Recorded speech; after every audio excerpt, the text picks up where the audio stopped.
arts, lifestyle. SNS Online.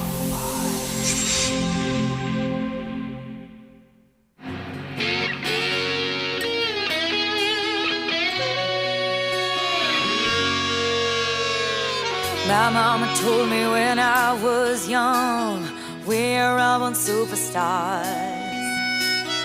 She rolled my hair, put my lipstick on, in the glass of her boudoir. There's nothing wrong with loving who you are, she said, 'cause he made you perfect, babe. So hold your head up and you'll go far. Listen to me when I say I'm beautiful in my way, 'cause God makes no mistakes. I'm on the right track, baby, I was born this way. Don't hurt yourself and regret, just love yourself. And he said, I'm on the right track, baby, I was born this way. We are all made up of a whole myriad of different characteristics, experiences, beliefs, perceptions, and really, that's what makes us who we are and gives us a unique sense of self. So many people don't realize or understand someone else's life. And it's about coming together as a community and supporting each other so we can educate the masses. For me, labels are extremely important because most of my disabilities are invisible 90% of the time. So if I don't show off and celebrate my labels, people don't believe me, and I don't get the support I need as a disabled woman and as a gay woman. Never make any assumptions about someone, their background, their community, what their needs are, and just always ask questions, because that's how you get somewhere. I've learned there's always more to learn. Always. Hello and welcome to SNS Online. What you heard were short extracts of guest panellists kicking off a pretty significant event in the LGBTQ calendar. And in the iconic Royal Vauxhall Tavern in southeast London, we joined them and hundreds of others to help celebrate the very first ParaPride. It's a glorious day too, so while we wait for the cabaret to begin, let's step outside in the sunshine, sink a beer and chat to some of the people responsible for this historic event. Firstly, the totally lovely Joseph Williams. So my name's Joseph Williams. I'm the Executive Director of ParaPride. My role is to basically make sure that ParaPride is successful in the ambitions that we've set out. As an organisation, we were founded to normalise the social experiences of all people in the LGBTQ community, with a particular focus on disability. 40% is identified as having a disability of some form, that being physical disability, sensory disability, a mental health condition, or a chronic health condition.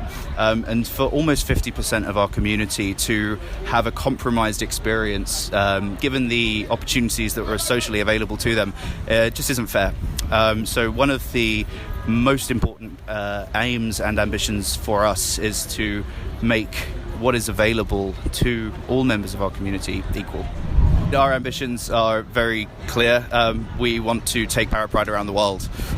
We're currently building some technology to help us achieve that. We're basically building Airbnb, but for people with disabilities, focusing on social events and venues and social spaces. So we'll be working extensively with the corporate world, with retailers, with theatres, with cinemas, with all different types of organisations in ways in which they can better understand what access is, and how they can make adjustments. Some simple. I mean, not everybody, like the RVT, for example, can make huge structural changes to bring in accessible bathrooms. However, you can hire a portaloo, you can put high contrast signing in place, you can have BSL interpreters on site to be able to interact with the deaf community. So that's something that we're really going to be focusing on over the next 5 years, particularly first in the UK, then throughout Europe, and then moving into the world, hopefully within the next 10.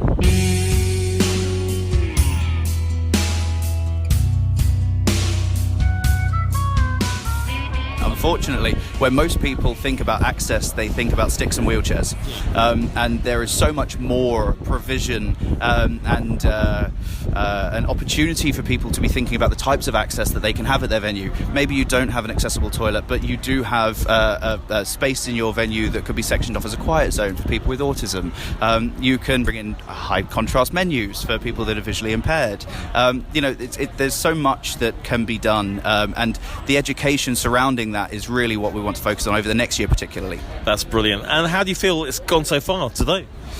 I mean, I hate the word humbling because to recognise humility is obviously a contradiction in itself. But as somebody that sat with two people a year ago and said we need to do something about this, to now be celebrating with around 800 people tuning in. Obviously, one of the things that we want to make sure is that there are so many people that can't get to our events. Housebound disability is a huge factor in the isolation that the community feel. So to have 800 people with us today that can't be here is just the most amazing feeling, and obviously everyone that's here looks like they're having a good time, and I can only hope they are. Joseph Williams there with a reference to Glitterbox Radio, who are broadcasting the event live to over 800 people who can't attend in person. Check them out at glitterboxradio.com. Time now for a strip search and a phone call, courtesy of the lovely Suzanne. Okay, well, I'm with Suzanne, who's a real policewoman and everything, and you're going to tell me all about your involvement in ParaPride. I certainly am. So I'm actually a hate crime coordinator over on the East BCU in the Metropolitan Police. Just to say, what a great queue, the police car just going past at the time. Yeah. Is that your phone when it rings? Not quite that. Maybe the Sweeney. But actually, so I've come over here just to involve myself with the community itself today, so we can get the message out as far wide as we can. And that's what it's all about. It's about us living as a community, getting the message out that we're all equal, and we all deserve to be here, and we all need to be proud of who we are. And how can the emergency services actually help on a day-to-day level and also on specific event levels? I think it's because if you actually see us here, it breaks down those barriers that we are actually here to help people.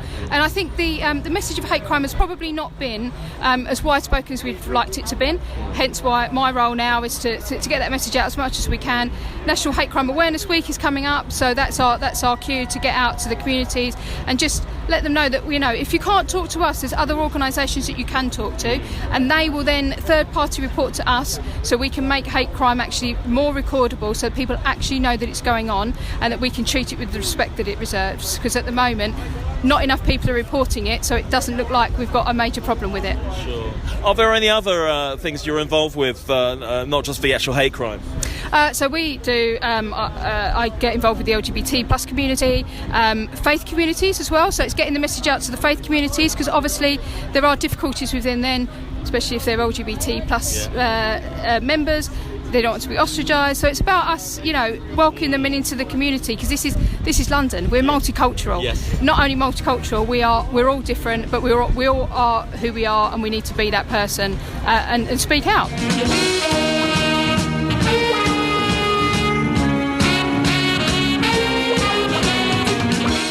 The lovely Suzanne there, who comes with her own theme tune. And there'll be more white-hot police action later with her male counterpart, PC Crowther, who I've been chasing for a tidy while, but unfortunately he can run a lot faster than me. I'll catch him eventually. Anyway, time now to pop back inside the RVT to see what's happening on stage, starting with the wonderful mistress of ceremonies, son of a tutu. Can I get an amen? And before anybody complains, I'm an atheist. That is an atheist amen. Can I get an amen? Love ya. Anyway, this is a variety showcase. So our next act is going to give us some poetry. Woo! So please put your hands together and help me welcome to the stage the one and only Wonky Wordsmith.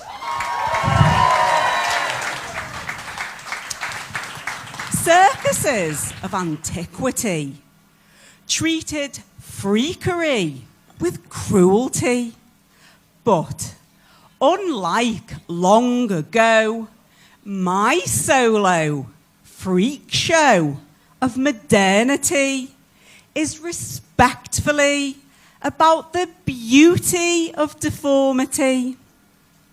Now, the Hollywood Walk of Fame is where famous fingers leave long-lasting impressions, and my delightfully deformed digits will leave a long-lasting impression on you. So I'm Ruthie Adamson, aka Wonky Wordsmith. Wonky because it wasn't my fate to be straight, so I am asymmetrical and homosexual. And they're the very things that have brought me to ParaPride today, which is a festival which is actually tailor-made for me because I identify as a queer Crip.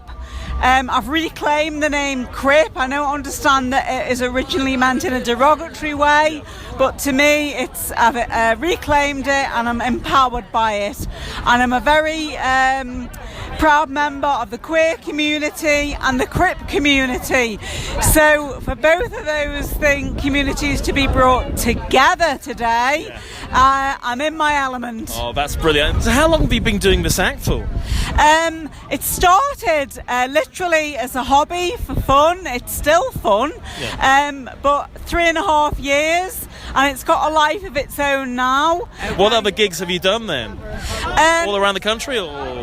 Yeah, I've done a lot of gigs nationally. I've also been invited to be a guest poet internationally in New York City. So that's on my to-do list. Oh, that's brilliant. I do perform partly for fun, but mainly for activism, to use the power of words to convey important messages, so that those messages either really resonate with people, so they feel empowered, and if they don't really resonate with them, then at the very least to raise awareness. That's brilliant. To give people food for thought. I wish you could swim like dolphins can swim. Though nothing will keep us together. We can beat them forever and ever. Oh, we can be heroes just for one day. Time now to speak to one of the 3 co-founders of ParaPride and Community Engagement Director, Daniel Lull. So Daniel Lull, I've known you for years, and now you are heavily involved in ParaPride. Perhaps tell us about the journey you've been on to be here today, initially. Well, Nick, as you know, I haven't been disabled for many years of my life.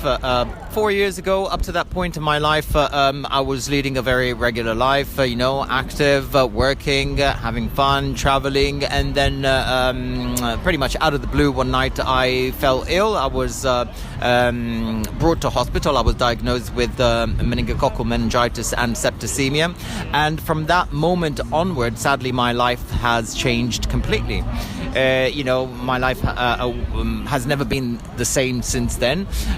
But at the same time, for the type of illness that I had, it was, I am very lucky to still be around. Yeah. So that sense of gratefulness of still being there, still being around, has motivated me from keep going and not stopping, and ultimately doing something for my community that can help other people who are LGBT and disabled. Absolutely. So just to explain to people, because obviously this is a radio interview, you lost both your legs during this So as a consequence, yes, of the septicemia and meningococcal meningitis, so that means that I've lost both of my legs from below the knees. Luckily, it happened at an age where I was able to rehabilitate and learn to walk again on prosthetics. So yeah, that is how I lived my life now for the past 3.5 years.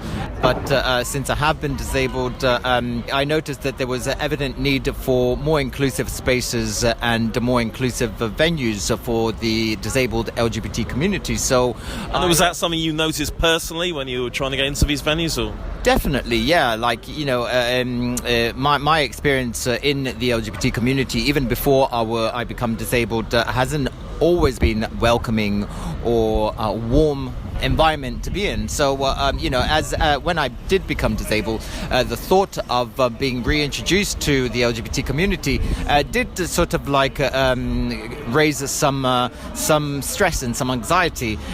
So I did meet a group of other people who were in similar circumstances, and we got together. We started working together to create more inclusive spaces and working with venues, and so that's how ParaPride really came about.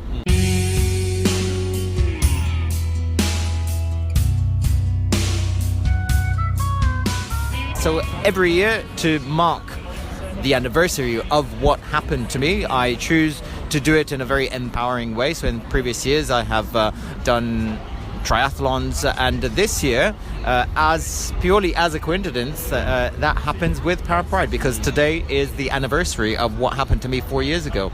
So the 17th of August 2015 is the day that I was brought to hospital, and 4 years on, we are celebrating ParaPride, the first charity that focuses on the intersection between the LGBT and the disabled communities. That's amazing. This is the first ever Pride as well, and how wonderful to as you say, empower yourself like that. Obviously, you know, if you could flick a switch or whatever to return as you were, I guess you would say yes. But all the positive changes that have happened, and the people you've got to know, and being involved in ParaPride, surely that has very much enriched your life, I would have thought. That's right, Nick. To be honest with you, you know, you would think that if there was a way to reverse time, I would choose for things to be different, but actually I don't. I don't, because yes, you know, losing your legs, it sucks, but you know, I'm still alive. First of all, I'm still able to live my life independently. I still have luckily a lot of support from friends and family. And my disability has empowered me in many different ways, even though it has, you know, sometimes it is an obstacle. It does create barriers, but it has empowered me in many other ways. And I have learned so many things through my disabilities that I would have never have done if it wouldn't have happened to me. I want to break free. I want to break free.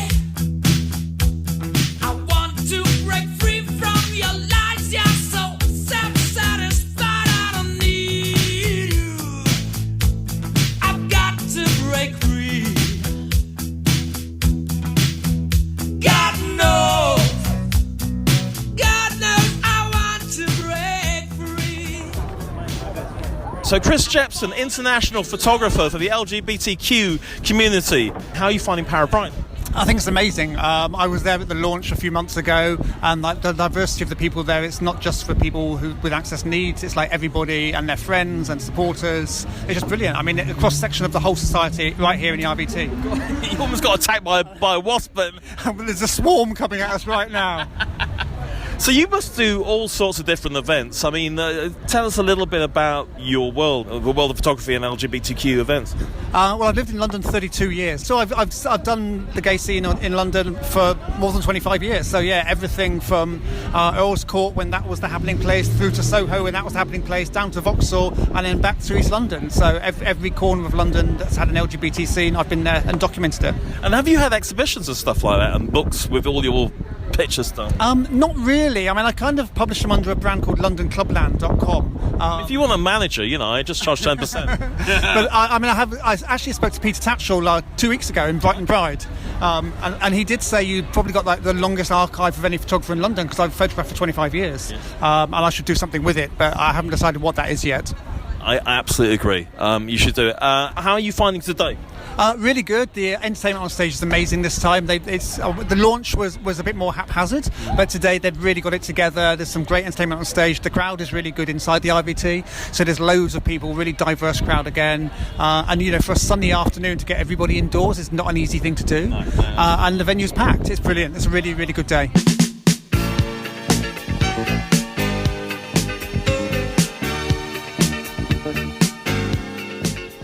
And our thanks to Chris Jepson there.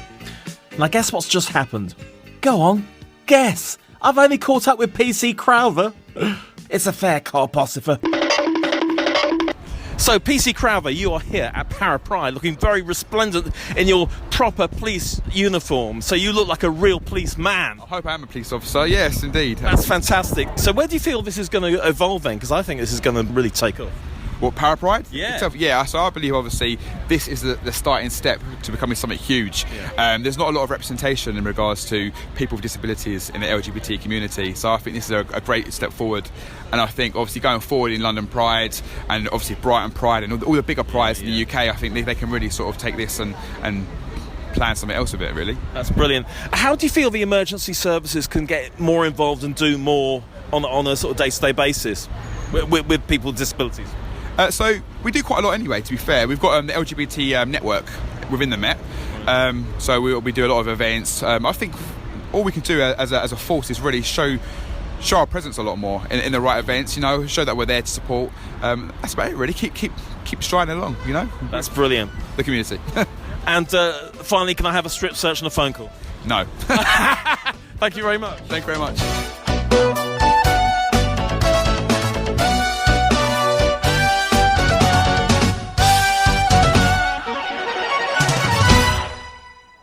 So Andrew, tell us about your role in ParaPride.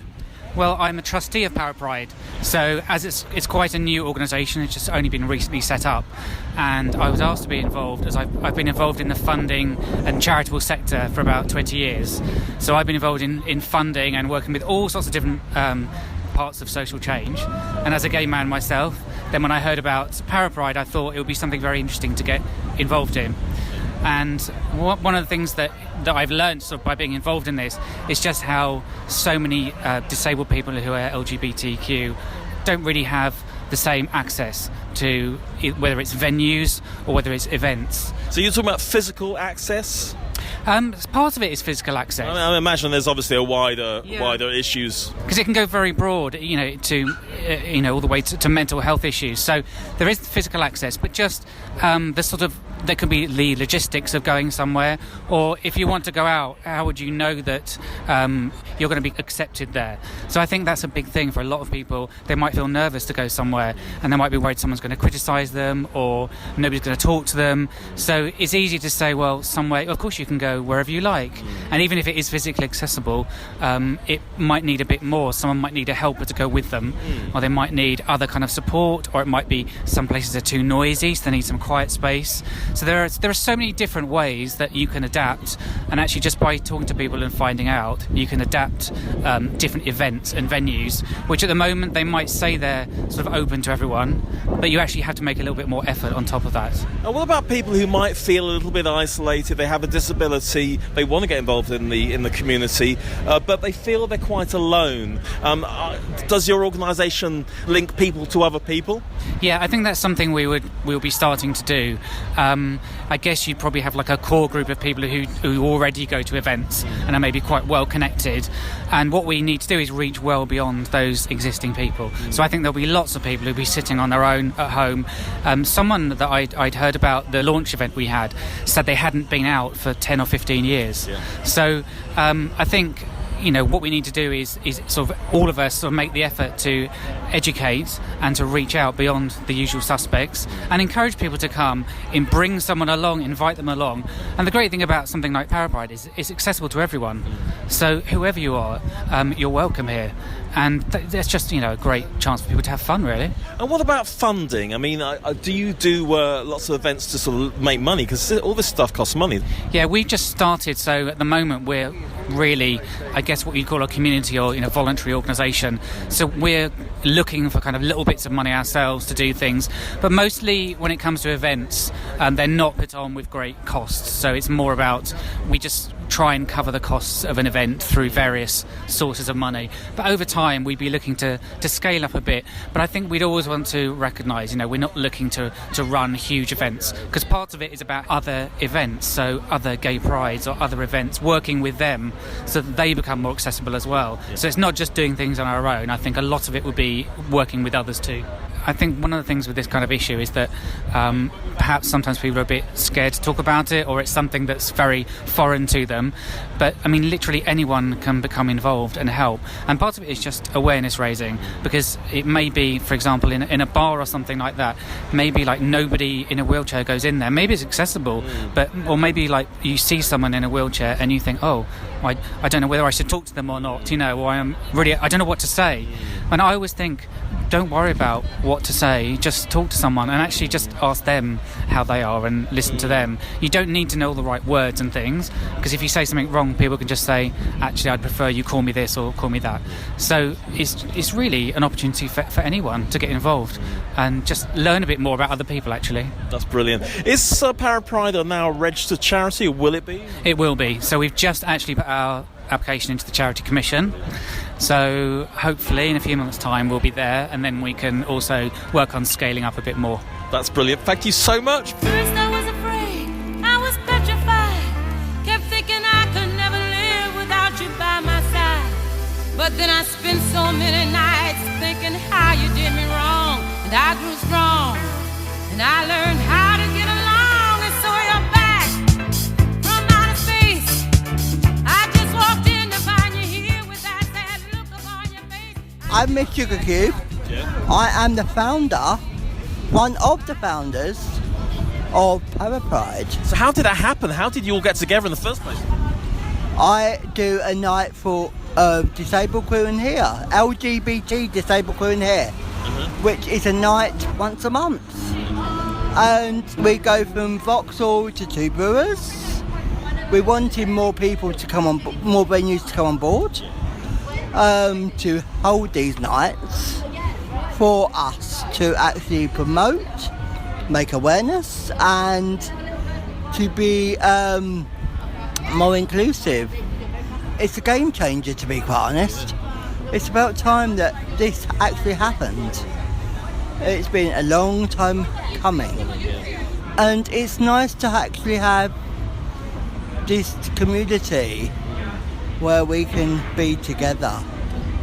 Do you know what? If it wasn't for my team and directors, this wouldn't be on.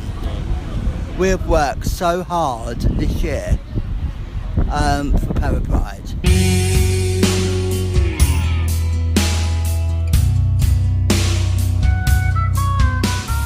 I really, really am a believer that we are making a game changer of society. It's not just LGBT, it's society. On everything. On totally everything. On shops, eateries, pubs. We can't change the world, but we can change the community. Absolutely. And I think that's what we need.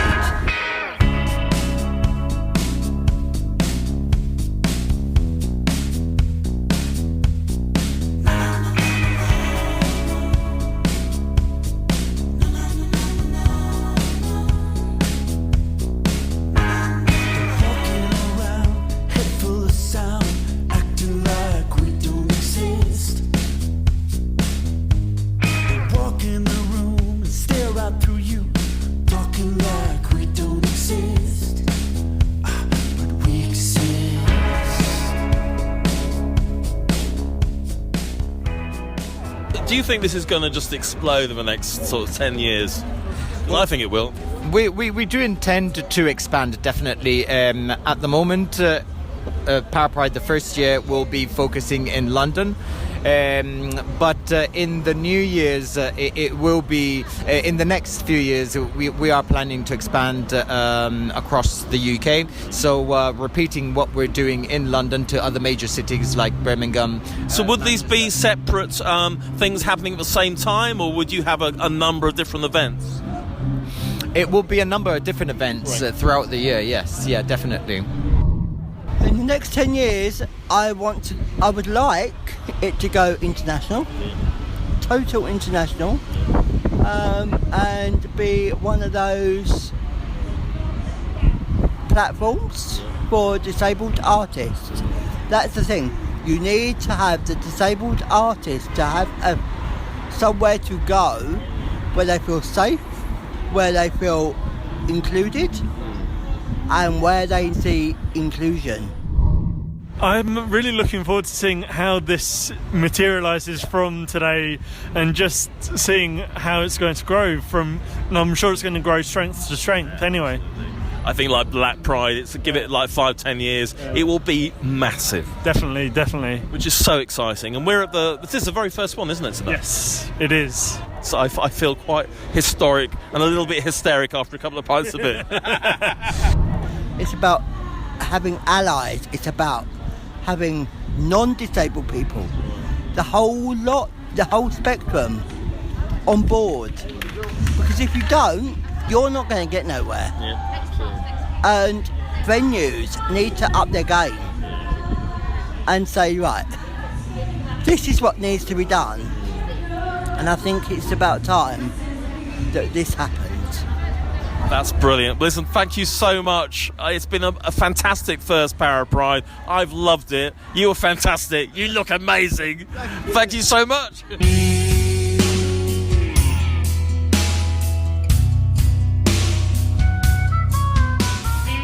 And our thanks to everybody involved at this year's very first and historic ParaPride. I'll leave you with a short montage of onstage fabulousness, including Elvis reborn at the RVT. Until this time next year, I'm Nick Randell. Goodbye.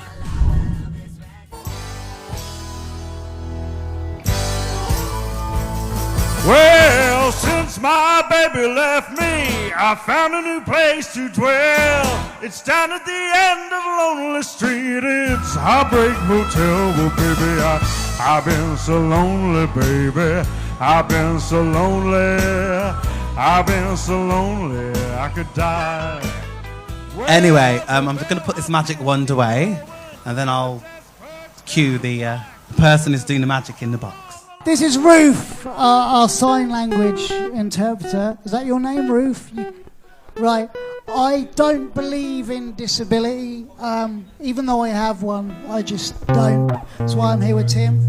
I don't believe in a lot of the stuff that makes us want to use words that hurt other people. I just believe we are people, and that's it. The heckless before you, the heckless before you, the heckless before you, the heckless.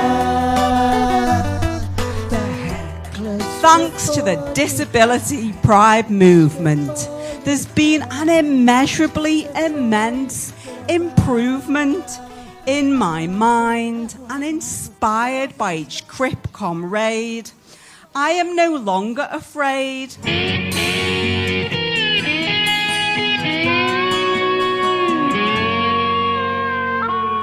Just a few things in summary for us to take away today. So everyone, I implore you all to listen. Don't judge, don't make assumptions, listen. I implore you all to look at people with kind eyes. I really like that.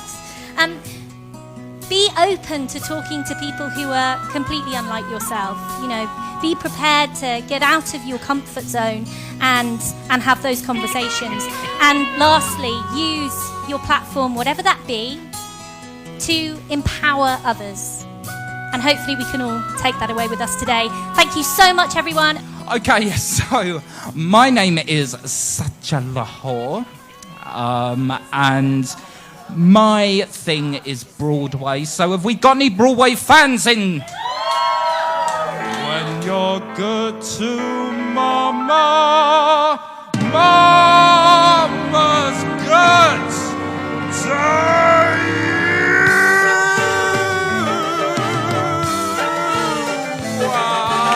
see you again sometime soon. Let the music play! Oh, was that all right?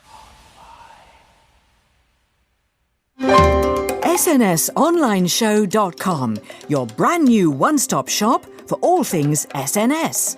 Take a tour through our wide and diverse collection of shows and listen in to our exclusive range of in-depth interviews spanning the popular arts, featuring actors, writers, journalists, stand-up comedians, musicians, and more.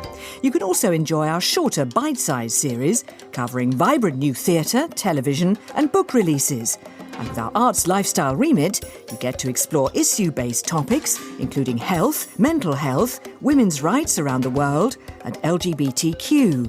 Contact us with both your comments and suggestions for future guests. And don't forget to read up on our blog, regularly updated with articles and photographs. A forum where everyone is welcome to contribute. SNSonlineshow.com, your one-stop shop for all things SNS.